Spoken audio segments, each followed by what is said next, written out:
시편 119편 1절에서 16절까지 말씀을 살펴보도록 하겠습니다. 시편 119편은 독일어역 성경에 하나님의 말씀에 대한 찬양과 사랑 및 그 말씀의 능력과 활용에 관한 그리스도인의 황금 입문서라고 하는 부제가 붙어 있습니다. 히브리 알파벳 순서에 따라 한 개의 자음 글자에 8절씩을 한 연으로 하여 모두 22연으로 구성되어 있습니다.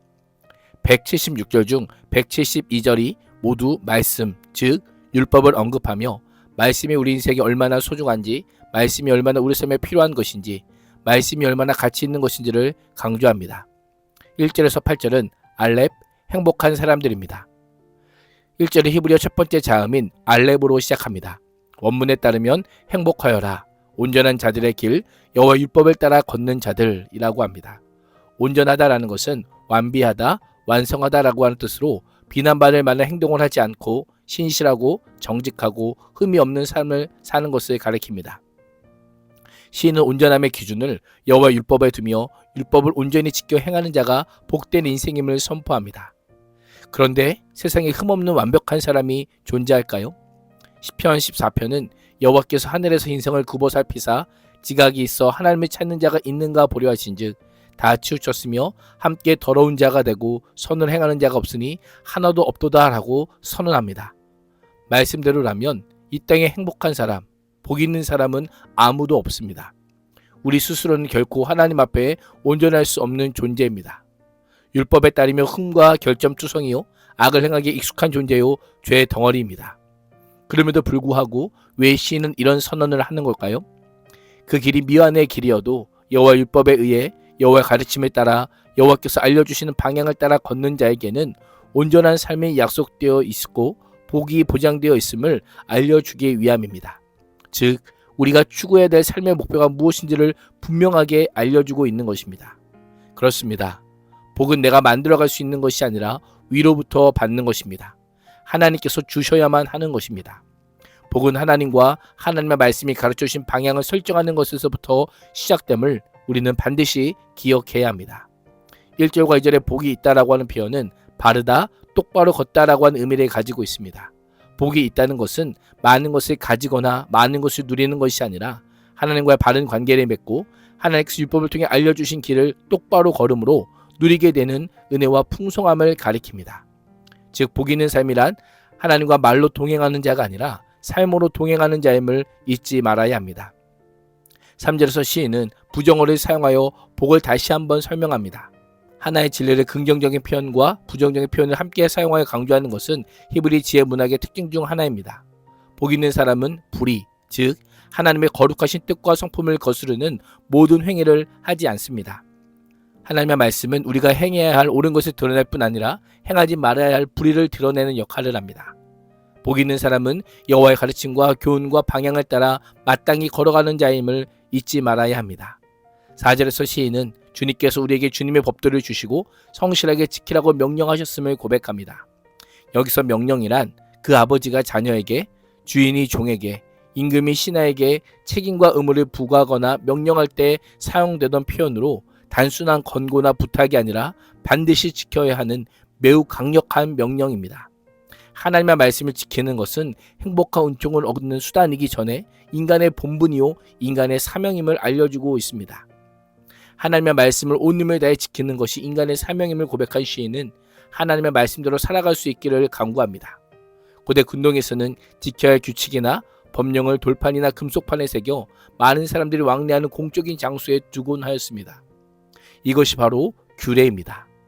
산에 오를 때 입산 유의사항, 주의사항을 기록한 판처럼 하나님의 말씀을 율례라고 하는 것도 그와 같습니다. 지켜야 할 말씀을 기록하여 세워놓았으니 하나님의 백성이라면 마땅히 보고 반드시 지켜 행하라는 것입니다.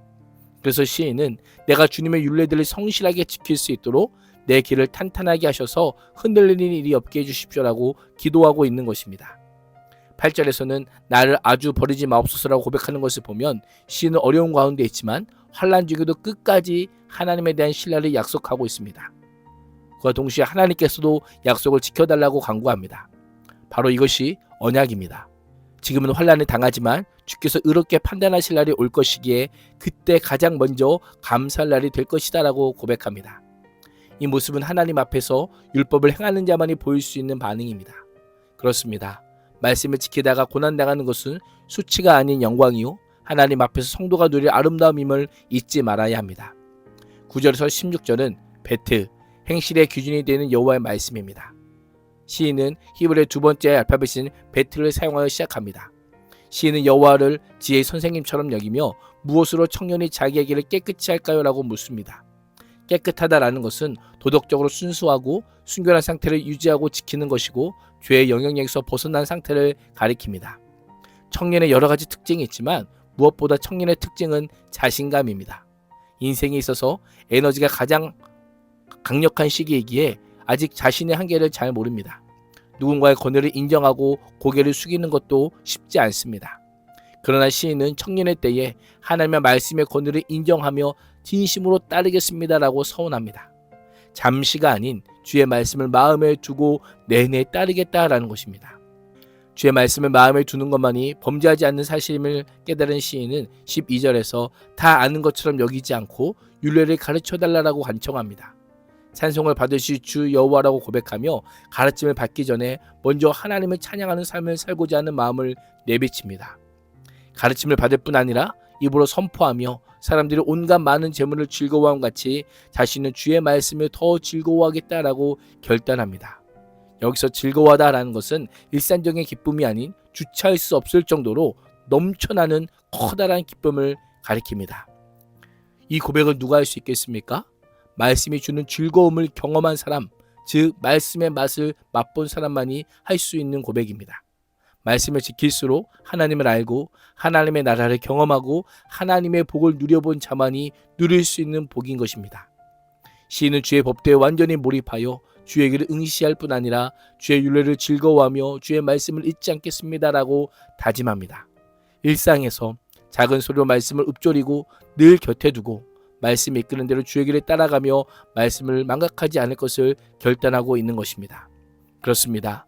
신에게 말씀에 대한 순종은 살아계신 하나님과 날마다 동행하는 기쁨이었습니다. 우리의 기쁨과 행복은 무엇입니까?